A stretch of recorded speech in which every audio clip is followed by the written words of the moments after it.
આણંદના સોજિત્રામાં 25 ગામોમાં 1500 હેક્ટર જમીનમાં ખેડૂતોએ ટામેટાની ખેતી કરી છે, પરંતુ આ વર્ષે ખેડૂતોને ભારે આર્થિક નુકસાન સહન કરવાનો વારો આવ્યો।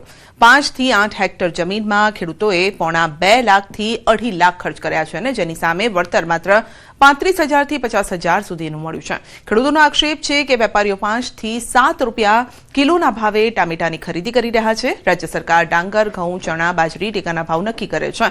આ મુજબ શાકભાજીનું ઉત્પાદન એવા ટામેટાના ભાવ નક્કી કરે તેવી માંગ ખેડૂતો કરી રહ્યા છે। વેપારીઓ એમ કહે છે કે બહારના રાજ્યોમાં ટામેટા વધારે થયા, એટલે અમાર અહીંયા ટામેટાનો ભાવ જ નહીં, લગભગ 1 કિલો 6 રૂપિયા ભાવ છે।